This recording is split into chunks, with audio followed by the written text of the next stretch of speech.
Have you ever experienced something so crippling in your life that has made you feel broken? I have.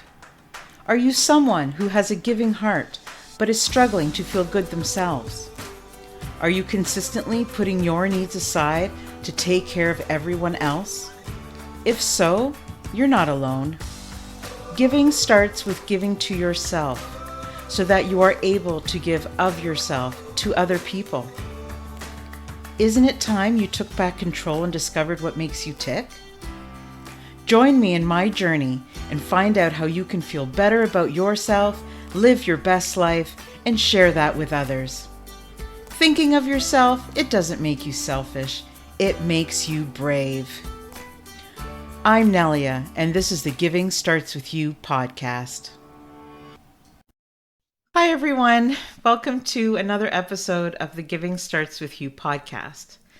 We all know that you cannot give to others what you do not feel for yourself. So I'm so glad that you guys are here for another episode. So let's join forces and heal from within so that we can make the world a better place. I am so happy to have a very special guest on with us today.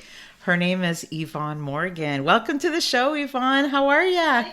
I'm doing well. I'm glad to be here. This is exciting. I'm excited to have you. This is phenomenal. I can't wait to get into our conversation today. So, Yvonne is an author, and she's a blogger who writes about finding God in the ordinary events of life. She's going to talk to us a little bit about travel today, about missions, and about making a difference in the world. She's also going to speak about how the loss of her son taught her about helping others. So, grab your, get comfortable sitting at home and, let's, let's get right in there because I'm excited to get going. So, Yvonne, where are you tuning in from today? I am coming in from Oklahoma City, Oklahoma, down in far south of America, for those that are up in Canada. Wonderful. I haven't been, but I'd love to visit. I'd like to go through all the states sometime. It's a lot. It's real pretty. We're a smaller state and not very populous, and that's why we're here. I've lived in some of the big cities, and it's just nice to be in a smaller community. Yes. Just don't come in the spring when we have the tornadoes.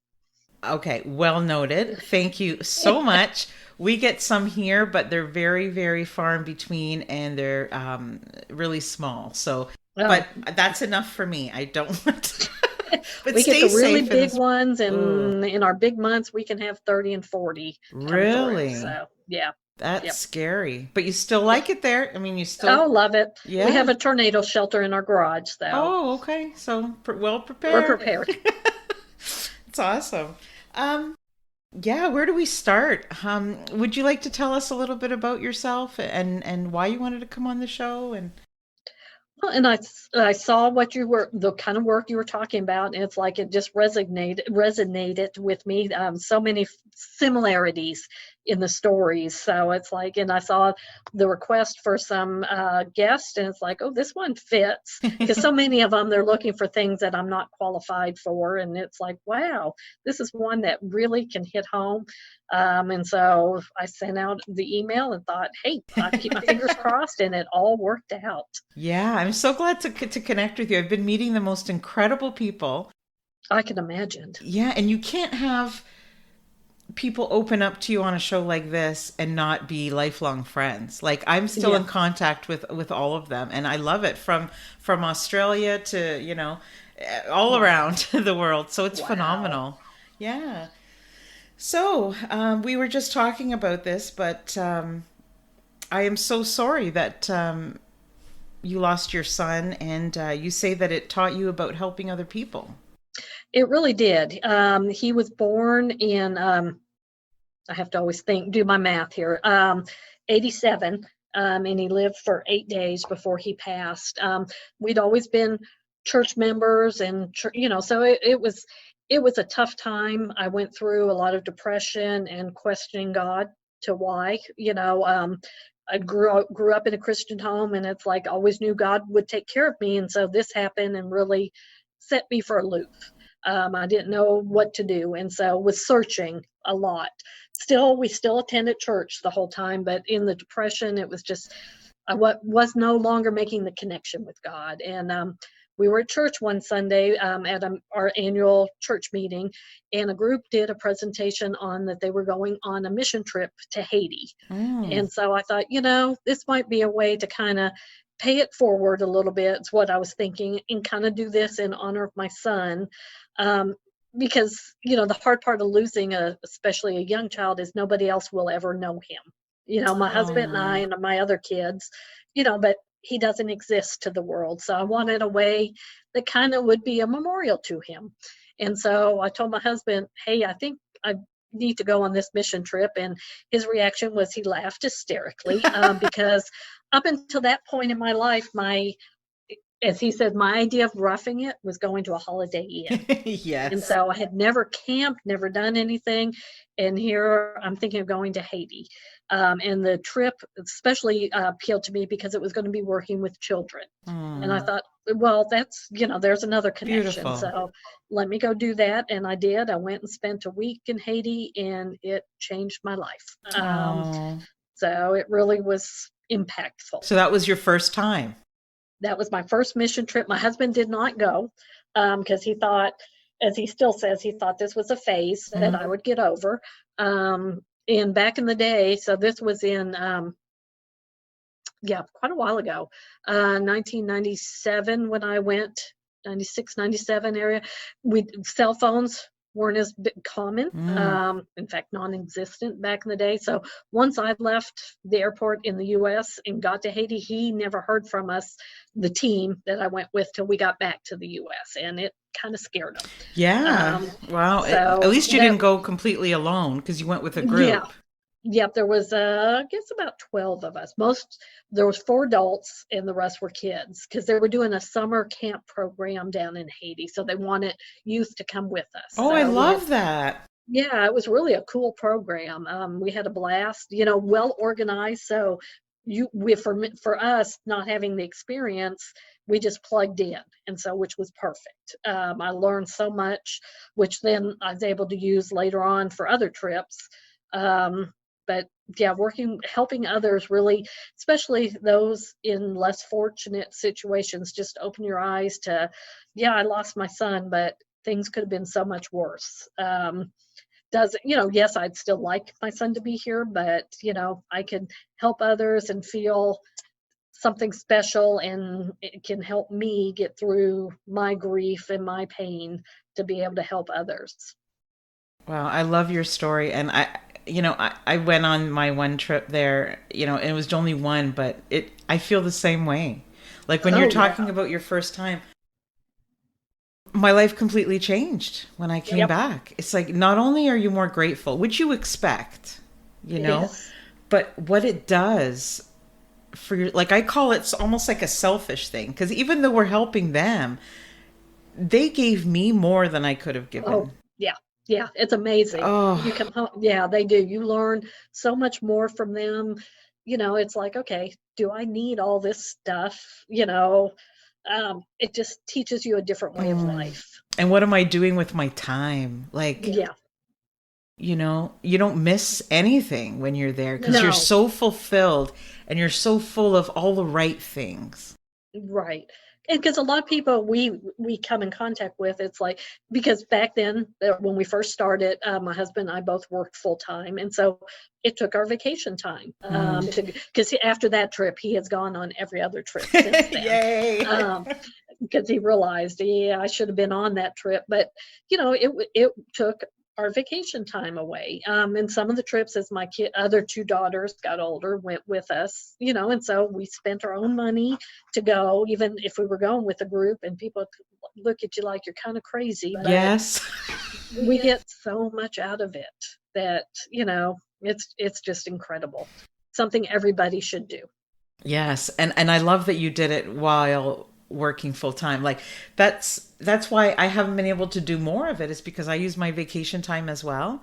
Yeah. And it's tough, and people are like, "Don't you want to go to Cuba, or don't you want to go to Puerto?" And I'm like, "I love that, but I'm just at a different stage now. I'm trying, and Well, and the one thing I have found, because I always love to travel. I was born in Ireland, have lived in Canada and all over the U.S. And so my parents were travelers always. And so that was in my blood to begin with. I can remember we went back to Ireland on our honeymoon because my husband had never been. And I can remember telling him when we first got married, I want to travel. And his thing was always, we'll travel as long as they speak English as the primary My language. husband said the same thing. Yeah. And which now we laugh at hysterically but, you know, It's so funny like, because everything you're saying, like my husband said the exact same thing. Why really, can't we that's just too go? funny. Yeah, it was funny because he But almost didn't come. Yeah, I have now learned though, of all the places I've wanted, because God on top of all of this, God is wonderful. And I had my list of places I've always wanted to go to. And miraculously over the years, God has us do a mission there. And I have crossed off a lot of countries off my list because it has, and Wow. I don't go in search of those. They kind of fall in my lap and it's like, ooh, I get to go there now. So That's it's been incredible. phenomenal. Uh, And for that gift to come from such a loss, yeah. it's just it's so pure and I'm glad that it brought you some kind of solace, right? Right. And, now because we've been doing this over 20 years now, been Love on it. probably that many trips, if not more, and we do orphanages now where we help orphans. And it always amazes me. I have so many kids around the world that call us mom and dad. And Oh, so, from the one I'll say sacrifice of my son, I've gained probably hundreds of kids, and some have now grown up and are, young adults. Especially in Kenya, a lot of the girls have now graduated from the orphanage and have their own lives, and they'll contact me through Facebook. It's like, "Do you remember me?" And oh. it's just incredible to have all these friends around the world. I would love to So go. it's been, You'll have to help me out with a Kenya trip because uh, I would love to go. oh, it's incredible. Part of my heart's there. We don't have that, or I'd go back anytime, but we don't have that orphanage anymore. Some situations came up, but it's still, I would love to go back. Oh, I'd love to go for like a couple of weeks to an Yeah. orphanage and then maybe do a few days like at an elephant sanctuary or something. And there's one right outside Nairobi. Is it? Oh, Yeah, where they raise baby. When the moms have been shot or killed or whatever, or die, they bring in the babies and you can go there and feed them. And then they also have another animal orphanage and they have all kinds, but they have cheetahs that were raised by hand. And cheetah is the one big cat that once it's domesticated doesn't go wild. So you can go oh, in the cage and play with wow, them and they wow. roll over and purr and you can rub their bellies. It's just so you not only do you get to go help people, you get to do these amazing things that a lot of people in the world don't even know exist. Yeah, and the healing that is to be done within yourself too. Yeah. Yes, very That's much. beautiful. Um, I have to ask, do you always go through your church? We have our own organization. Okay.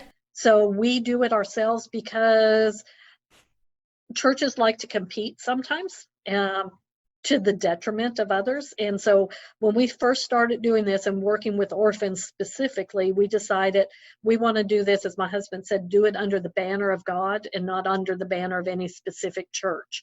Because I didn't want, if we were in a Baptist church at the time, I didn't want a Methodist to say, well, I can't go, it's a Yeah, Baptist I'm thing. glad. I'm glad that you said that because I have people in our community that don't really particularly belong to any religion, right? And the show Right. it accepts everyone, and I don't want people to think because a lot of people think that you have to belong to a church or to in order to Right. go on a mission trip, and you don't. You can just create your own No, passion you don't. project.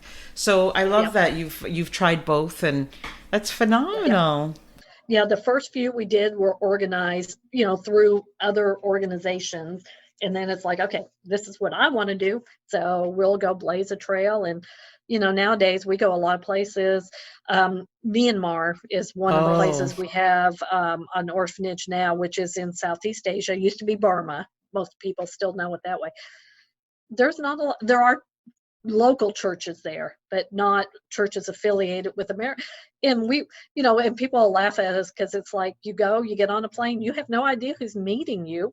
It's like, and I don't really care. Well, I've met them online, and have talked, but it's like, and we walk into situations where there aren't any tourists. Yeah, I mean, you have to do your research, but Yeah, but I was a little bit apprehensive and afraid when I went. And Guatemala is not a scary place, really. No, from what I've heard, I have not been there yet. Yeah, you should go. The people are just, oh my God, they're like warm my heart.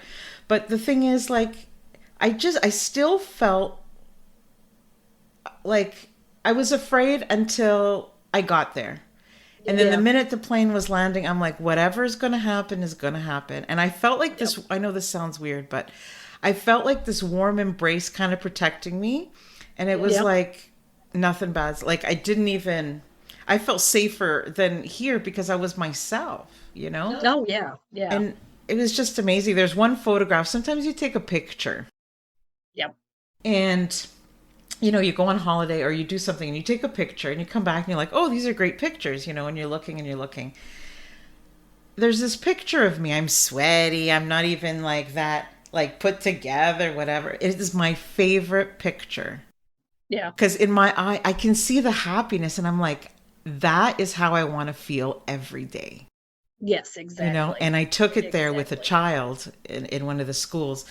And it just, I don't know, like the feeling, I'm so glad to have you on this show because you've been to so many places.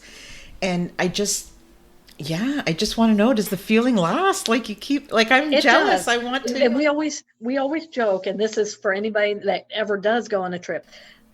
You do all the travel, however long that is, and sometimes it's forever to get where we're going because we do a lot of remote areas. But that first night on ground in whatever city we're going to be in, my husband and I will usually lay awake in bed, and we'll look at each other and we'll kind of say, "Why are we doing this again?"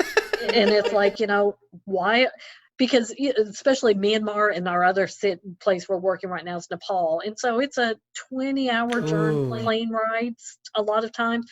So you're exhausted. You're in this fog from the time difference. And it's like, and we will. It's like, let's not do any more of these. And it's like, and you lay there and it's like, oh my God, why do you keep making me do this? And then by the next morning, it's like, all right, let's go. And then by the end of the trip, it's not a trip till I cry because we're having to leave and come home. So, because it's like, I don't want to go home. And it's always that way. So you get there, you're terrified, you're exhausted, you don't want to be doing it. And then by the end, it's wonderful. And you don't want to leave the people you've met. I went with one of my bosses to the last one. And I was very serious when we were leaving. And I said, I think I'm going to stay. She looked at me and she's like, I was afraid of this, but no, you do really need to go. And then COVID hit 2 days later. And I was so upset because I'm like, darn it. Maybe I could have got stuck there. I'm glad I didn't because of the medical care and everything. But at the same time, I was like, oh, But when you were saying about crying at the end of the trip, for me, I had always wanted to go, but I was a little bit afraid. I didn't know how to do it. I had all these questions. What if, how am I going to connect myself? All these things. As soon as the plane left Toronto and I was in the air for like 30 seconds, I started bawling. I was like, oh my God, I'm actually doing this. Like, I hate to fly. And man, that whole time I had this frozen smile on my face and people were like, what the hell? Is she drunk or is she like high on something or what? And I just this permanent smile and I was like, hi everybody. Like I just couldn't, And, and I've and I've flown all my life, even from a little child. And I do fine as long as you don't put me on a little bitty prop job. Yeah, I'm on those almost every trip now that we take, and it's like, and I've gotten much more comfortable on them. But the first time we did Kenya, I can remember we walked after the big flight into Nairobi, and then we had to fly out to the village we were working in.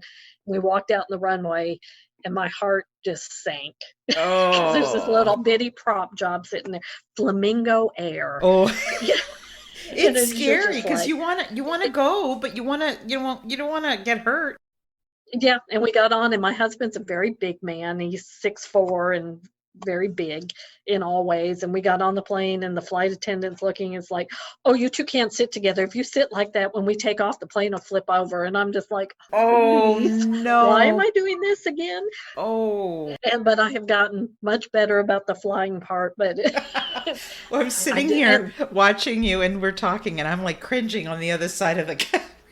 oh, I know it is. And like I said, now because we fly into the main city in Myanmar is Mandalay or Yangon, either one we can go, and that's always big planes, and then you get on the little one. But we do much better on them now, so I've gotten used to them. It's like, okay, Lord, if you're going to make me do this, just give me the strength, and He does, and I go on. Do you have a favorite place? It's hard because they're all so wonderful. There's so many. Each place has a special thing to it. Um, so it's always hard. Kenya, I loved because we worked there 10 years, Oh, and it was one of my bucket list. I always wanted to go somewhere in Africa. And so it holds my heart that because we really talked about retiring down there. mm. Like I said, things didn't work out. Nepal, I love because one my other bucket list was to see Everest, and we went up. You have to get out of Kathmandu a little bit, but and so to see, because I love mountains. Some people love going to the ocean, mine's mountains, and to be in Kathmandu, the people are wonderful and warm, but then you're standing in town and you're surrounded by the Andes or by the Himalayas, sorry. Beautiful. And it is, and so everywhere we've been, the people though are just incredible and so welcoming and so accepting. And in being in rural Myanmar, it's just we've met. I've done a lot of several women's conferences there now. As part of, we go to see the orphans, and they talked me into it, strong armed me a little bit, and said, "Hey, would you like to do a women's conference while you're here?" It's like, okay, never done one of those, but and just then to connect with the women, to get invited into their homes afterwards, and just see what life is like for them, which is so different from us. And the mission work is so important, but also connecting with the women, because we have it so well. We don't understand how lucky we are to be women in such developed countries, because Myanmar, Nepal are arranged marriages. We've rescued one of our kids. She's aged out now of our orphanage, but she was 13 and pledged in marriage to a 50-something-year-old. Luckily, we were able to get her before the marriage happened, and these young girls at 13 are married off to these old men, and you can only imagine from them, or sold into human trafficking, which is a global issue in a lot of these countries. It's And so horrific. you just realize, if I can help one, I can make a huge difference in the world for that one person, and then hopefully through Yes. ripple effects, help a whole lot of other people. Yeah, because I know people say that all the time. If you can help one, if you can help one, and it rolls Yep. off of us so easy. But if you really think about it, if that one person is your mother or your daughter or a cousin, it's like that one life is so important. It is. Even if it's a whole lifetime to save that one, can you imagine what you would be saving them from? Yeah, exactly. Now and then the flip side is, as somebody goes and does this, and if you start getting like us, where you have this heart to go and help, then you also have to be careful, because at times it becomes overwhelming. Um, you know, the number of orphans we come across in the world, because we have our orphanages in these set places, and we help. I think we were at, between the two orphanages, about 60 kids, but constantly getting emails, can you help our orphanage? And so you have to kind of be focused, but keep blinders on, just to be able to say, this is who I can help, this is how many I can help, and somebody else has to do the rest, because it can be a little overwhelming at times too, that I can't help them all. I wish I could. If I could, I would, but I can't. I know. And it's So we need lots important. more people out there doing this. Yes. And it's so important that you say that, because it's true. And coming from a place of anxiety and depression for me, there was a moment during my trip where I was just like, I kind of had to separate myself from other people that were there. And I went into my room we stayed at like an Airbnb home, and just broke down. And my husband walked in and he was like, "What's wrong? Are you not enjoying this?" And I'm like, "No, I can't go home. Like, I need to help more. How do I help more people? How do I, And I went into like a little bit of a panic, and he kind of talked me through it. And I realized, this is why I want to teach other people they can do it. Like you were saying, when you're working full time and you have to use your vacation, it's not necessarily a bad thing. Like, no. And I know, like you said, you had to pay your way, like I had to pay mine, and you just save up like you do for any vacation. But you can ask for donations. You can try. Oh yeah. And some of these places are very, very affordable. It was cheaper. Once you get there. Yes, it was cheaper to live there than live here for a couple of days. So when you really price things out, it's doable. Oh yeah, because like our hotel in Myanmar, it's like $20 a night. And we'll eat with the kids at the orphanage, but we'll usually eat some meal, and breakfast is included for that. And then if we do dinner at the hotel, it's I think $2 a night, per person. And it's just, and we've also learned when our kids got a little older, since we were using family vacation time, depending on where we're going, if there's somewhere nearby that we want to go see, we'll tag on a couple of days. Yeah, like when we were doing Kenya, it was a 2-hour flight up to Cairo, Egypt. Oh, so wow. we went up, and so we, for not much money, because it's a within Africa flight. In Myanmar, you can fly, when we go to Myanmar, we can fly through India or Thailand. So now we've done both. Is it only 2 hours to Cairo? Yeah, from Kenya. Okay, because I've been dying to go there. So now I know I can do that trip in one go. That's amazing. Exactly. And and so you can enjoy, and when we've been in Nepal, we've gone up into the mountains. There's some resorts, they're mom and pop little motels but they sit on the ridge where when you get up in the morning, the sun is rising over Everest, Beautiful. And it's just like, there it is. It's just right there. And so, you can do your time doing the projects you have, but then have some, and you still have fun doing those, but then you can add a few vacation days on to see something you've always wanted to see. Yeah, and there's nothing wrong with that. Absolutely. Yeah, absolutely. Exactly. And I find that, tell me if this is true or not, because you're much more experienced than I am. The longer you go, the cheaper it becomes too. Oh yeah, very much. Very Right? much so. So, because you can even get, like you were saying, $20 for a night. You can even, some places are even a little bit less if you stay longer, right? Yeah. What is the longest that you've ever gone? 3 weeks. We've been, now that we're retired from our business world, we've looked at doing longer, and it just hasn't happened yet. So we did not a mission trip. When my husband retired, we'd always planned on doing a big trip. So we did a month traveling through Europe. Beautiful. We sang an adult backpack trip. We didn't backpack. Still did trains and all that.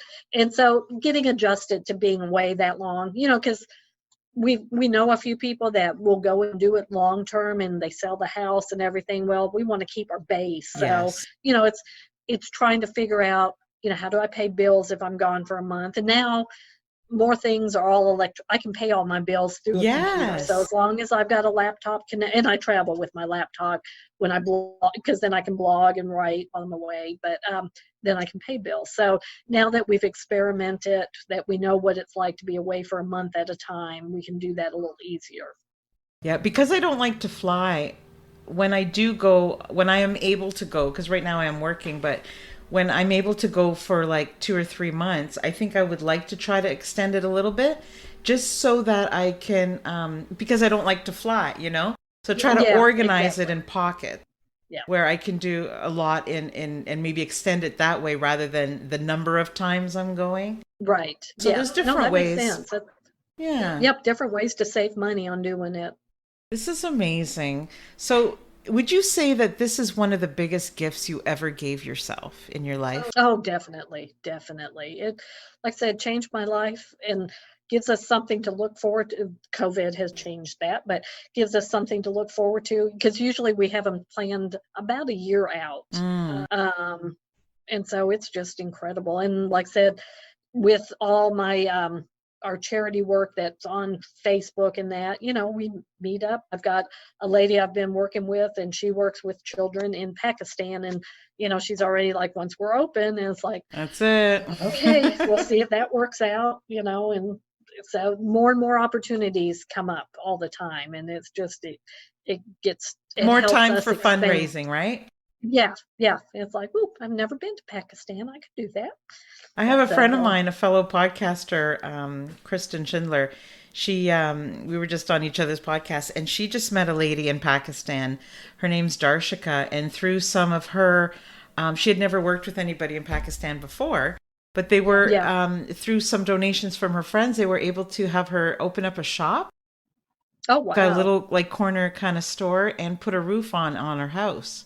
So there's Well, beautiful things happening. this lady contacted, we've been contacted because I don't just do things right away as I meet somebody. It's like, okay, we're going to test waters. Let's Mm. communicate for a while, because there are Scammers. bad people everywhere in the world. Absolutely. And so, we've known each other now for a while, and she contacted us. She goes, we've, it's arranged marriages in Pakistan, and the woman has to have a dowry. That's just part of the deal.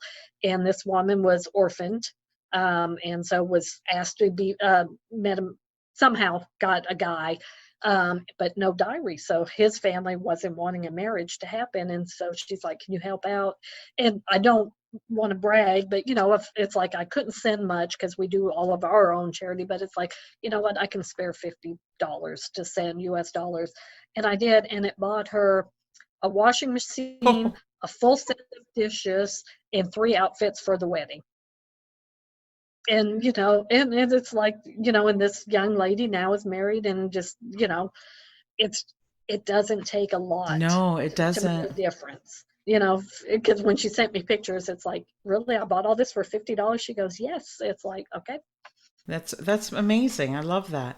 It is, Sometimes it is. $50 US, like I'm in Canada, but $50 US will feed a family for like 3.5 weeks, 4 weeks. Oh yeah, So, exactly, we really exactly. need to think about what we're doing with our money. Yeah, But yeah. even with, And there's nothing wrong with doing, I love my Starbucks, yes, but I always try to balance it. It's like, okay, if I'm going to treat myself, what can I do to help? Because yeah, $50 a month can make a huge difference in somebody's life. yeah, you can like sponsor a whole family. And when you Yeah. meet them, it's like Oh you yeah. can not look in their eyes like and not. It's just it Yeah. can be like you said, it can be overwhelming. But during COVID, we can't travel, but are there other ways that we can give in our community, right? Other things Oh, that we can definitely. do that Food banks, yeah. especially coming up to the holidays, there's all kinds of need out there, and there's a lot of people that, especially this year, are in need in our own countries. And Mhm. because I've got, when I'm talking about the missions and that, I always get one or two in the crowd. It's like, well, what do you can help people in this country, and it's like, well, yes, God's called me to do work outside. So I was turning it around, and I said, yes, you're right. So what are you doing in this country that I can help you with? And then they Good. kind of are left walking away with their head down, because they just use that as an excuse not to want to hear what's going on in the world. But and I try to, through our church and through It's different funny how things. people say things sometimes. Oh yeah. Yeah, Yeah, yeah, oh, I know. when I was trying to fundraise too, they were like, "Well, why Guatemala? There are so many people here that need the gift of music." And I'm like, Yeah. because it's not about the gift of music, it's about the gift of helping people heal. And we Yes. have a Yeah. lot more people here helping. Yeah. Yeah, exactly. And you've got to go where you feel God's calling you, and He's going to call us all to different places. But when I know somebody in the US through our church or that's doing programs here, I will participate in those. My big mission is outside the US, but That doesn't stop me from doing things here. COVID has stopped it, but our Sunday school class was going down. I think we've started it up again. Once a month, we go down to a local park where a lot of homeless people hang out, and we buy like 30 pizzas, and we go down there and we hand out pizza. And I love so it. we're doing our part here too. But that's my Beautiful. bigger Thank calling you. is outside the U.S., and that's okay. I love that, and some people say sometimes, oh, you think you're better than we are because you give and you do that. It has nothing to do with that. No, It's no, just about the awareness. I think if more people were aware of the difference. And for me, I started it because of a selfish reason. Like right. I started Us also. for Yep, healing, you know, yep, and so but ended up, I think you always get you always get more from your mission than you can ever give. always, always. And you learn, and you meet people. Even when we do the pizzas in the park here, to get to know some of the homeless people, and when you hear their stories, and it's like, that could have been me. And so we're not any And better. it And it's can like still be. Yeah. yeah, it still can be, especially with COVID Oh, and everything getting shut down. yeah. It can happen to any of us. And so you help now, and then hopefully someday, if you need it, somebody's there to help you. Yeah, and I think it's so important. Like, I'm so glad that when you went to Haiti that first time, that there were youth that were going with you. Because I think Yeah. it's so important for kids too. When we did our first thing around Christmas, my son was the first year he did not ask for the latest, and greatest. Yeah. And so I think it's so, it, yeah, it's instead of walking around people, let's walk toward them. Exactly. Exactly. And and now in church we'll get into a debate about this, about the homeless man on the corner wants money. And you know especially here in Oklahoma, we get really hot in the summer. It'll be 40 degrees Celsius a lot of days, and so those times a year. And I know your son does the bags I keep bottled water in my car unopened, just a case of So bottled water. And important. it's like, Beautiful. hand out a bottle of water, when you see them and they're hot. And it's like we can all provide something to help somebody without it just being money, Or breaking the although bank.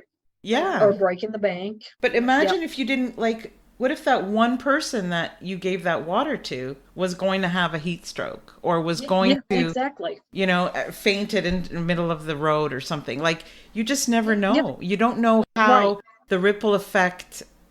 Um, have you ever read any Mitch Albom book? No, I Oh, haven't. you should check it out. There's a few different ones. They're short, Okay. but they're all about how an act it reads like a story. It's not like a text or anything, and it's Right. how you help and you see the generations down the line, or you see the effects behind it. Like, it's just beautiful. You should. Oh yeah, I Yeah, can I'll send. imagine. It's really, really beautiful how you don't know, that one person that you looked up and smiled at was on their way to jump in front of that train. Just that Yeah. smile distracted and they forgot where they were going and went the other way. Yeah. Just don't know. And sometimes one person could ruin it for everybody. Like, one time Right. I gave a gentleman, $20, and he said he was hungry. I gave him $20, and he ended up going right into the liquor store. And you feel so, Yep. but you can't But you judge. did You right. You can't judge. can't. You And did your part. yeah, but what if I gave that to him and he went and bought food for his family? Like, just don't Yeah. know. So you can't call it out. You cannot just judge somebody and say, like, I remember the first time we went out, my son was 6, and I said, so how did that feel? And he looked at me and he goes, Mom, he goes, they're a little dirty, but they're not scary like I thought. They're just Yeah. people like Exactly. us. They're pretty cool, Yep. and Yep. I love that. And when you go and do, you never know who's watching you. And because one of the stories I love to tell, um, we were doing some work in Argentina for a while, and we were up in the Andes Mountains, in a little town up there, and we were doing construction work. on building a church and a daycare center for the church. And so every morning we had these taxis when we had the same drivers every day. They picked us up like at 7 in the morning. We did construction all day. Oh, They brought us home back to the hotel. We got back to the hotel usually about 7 at night. So we were exhausted. We were doing hard physical labor. So the taxi ride every day, nobody talked. We had a team with us, but we all sat because you're exhausted, and it's like, so, and this went on for a week. And at the end of the trip, the taxi driver approached us. He goes, "What? Why? Why are you doing this?" And it's like, well, because God taught us to love others the way we love ourselves and to help those. He goes, "I don't know what you have, but you guys just have such joys. I want it. How do I find that?" And now we connected, since we were not there for much longer, we connected him with a local pastor, and he started going back to church. And we never spoke, we said good morning, but we never spoke to the guy. But he saw what we did every day, and it changed his life. see, that's so beautiful. Yeah. And little did so you know. Yeah. Sometimes it takes a driver, right? Yeah, it does. It's funny. It's funny because you say something, and then I don't mean to keep putting this back to me, but you say something like you were saying before about your husband not wanting to go the first time because it's sort of like he was a little bit leery about, okay, we're going to go where they speak English, right? And I'm like, oh my God, my husband said the same thing, right? And then you just said about this gentleman driver. One of the most impactful people I met in Guatemala was my driver. And now we're working together in a joint venture together. And he was this phenomenal. We had 3 hours to talk to him. Our drive was a little longer than just a little taxi thing, right? But we talk every Sunday. Like, oh yeah, it's beautiful. Amazing. Yep. Where to next? When everything opens up, where are you going? We have, well, this was not a mission trip because, like I said, I still love to travel. For birthdays coming up next year, we have the trips booked. Morocco is one of the places I've always wanted to go, and that's just a trip. And then one of my favorite cities to go to is Paris, which there's not a lot of mission work that works there, but we have promised our kids and grandkids for years and years we'd all do a Paris trip, and so we have that booked there's 11 of us. Well, you need to do that too. Giving starts with you. And then we'll figure out, we had been, let's see, November of last year, we were in Myanmar. So we tried to do something every year. We haven't gotten anything scheduled this year just because of the COVID. Yeah. Things are just starting to open up for next year. So we'll get something in there for missions, but it's like, okay, so often the mission trips take priority. It's like, okay, let's I think it's great scheduled. Because we're retired now, so we have the time. So now it's just like, okay, and you need to do those combination things. Yeah, you need to have that. And we save up our mileage. Because when we do, like, flying to Myanmar, like I said, it's 20 hours of, and so a trip there and back will usually give me enough points between the two of us that we can get a free trip. So when we go to Morocco, the air is free, and we've got enough points at the hotel that's free. Amazing. So we're doing that all on and just spending money. So awesome. Like that's phenomenal. So we take advantage of that too. So it's important because you need to rejuvenate, and especially after COVID, you need that time.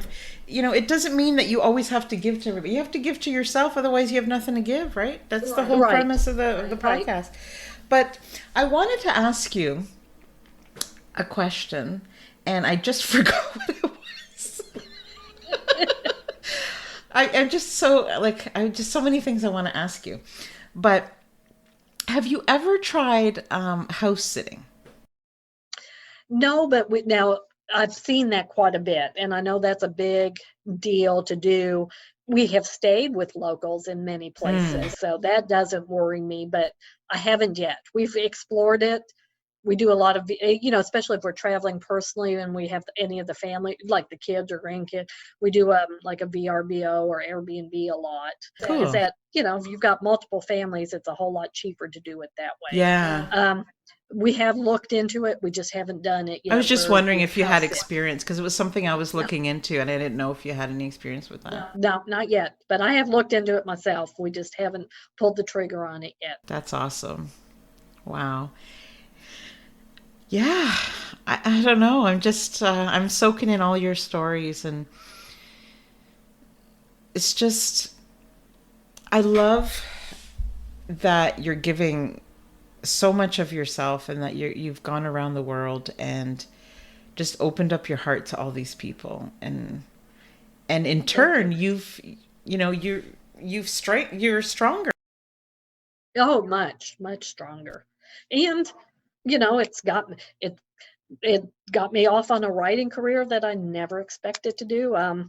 You know, my college career, I'm an accountant by trade, up through I retired. So numbers were always my thing. And then, after all these missions that we've done, start one day feeling that little familiar voice saying, you should write these stories down because there's so many incredible ones.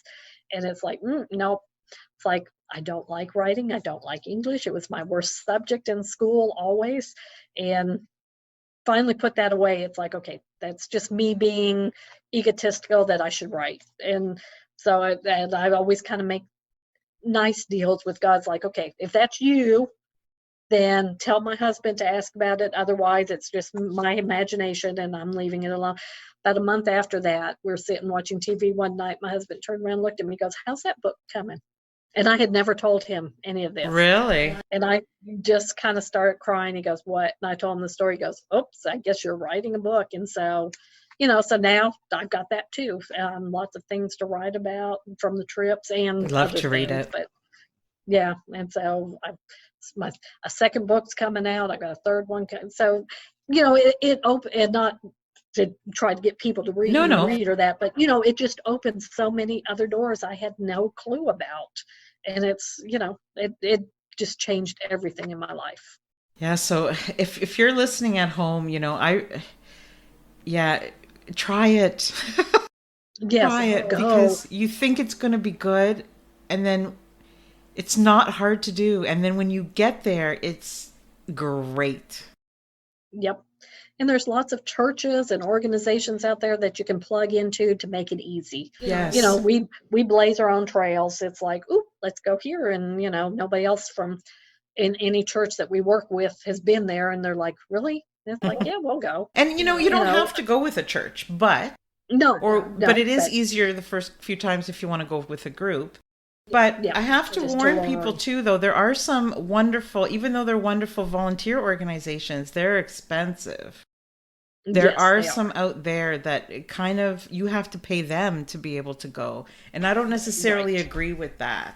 I think you right. can still do the same thing, but do it on Yep, your own. And it's a yep. little exciting that way too, because you get to plan it out. And Oh yeah, and I love searching for good airfares. It's like once I know I'm doing a trip, it's like, oh, that's my next week spent finding us airfare. And if you can, now if you have children, you can't do this as well, but if you can go off season, makes a huge difference. We tried to, we're doing Paris, as I said, this summer because grandkids are in school. But if I can try, I travel anywhere from October through April, and yeah, you can. Sometimes the airfares are half of what they are. no, that's a good tip. Yeah, but Yep, don't you yep. find if you go to like a third world country and it's off season, there's more to help with. Oh yeah, yeah, exactly, So you're even needed exactly. Because you more in don't. the off times. Yep, yep. Uh, I was going to ask you if we could end on a funny story. Do you have a story or a scary story, something that happened that you were not expecting? Oh, there's so many. Well, and like I said, even when we're on the trips, we schedule fun things to do in the area. For example, Nairobi, I said about the animal orphanage. Well, this elephant orphanage we had always read about, and it's like I love animals would or elephants would be my number one animal. I love an elephant, and so I heard about this. We did some research, and it's like, okay, we'll get back to because where we're out in the country, and so we'll get back to Nairobi the day before we have to board the flight home, and spend the day doing the animal orphanages, and we'll go see the elephants. And so we went, and we most of the time up till recently, we take teams with us, not so much to Myanmar because the political situation there, but so we usually have some youth with us. So it's always, we like to teach them about doing all of Oh, this. love So we're walking up, and it's early in the morning because they feed. They tell you what time the feedings are, so we wanted to be there for the first morning feeding so we could play with the elephants, and they're all babies. So we're walking up, and my husband and I are walking side by side, and I look down at the side of the road because it's a sandy road, and there, right in the middle of it, is this lion print. Oh, really? And I'm looking at it, and we've got a guide with us because sometimes you come across somebody that doesn't speak English. And I kind of nudged him. I said, "Is that what I think it is?" He goes, "Oh, a lion print." He goes, "That's fairly fresh, too. A lion's been through here in probably the last hour." And I'm looking back at the kids we have with us, and it's like, how do I explain to the parents back home that, I'm sorry, your child was eaten by a lion while we were here? And we never saw it, never heard it, but it was there somewhere. A very possible thing that could have happened.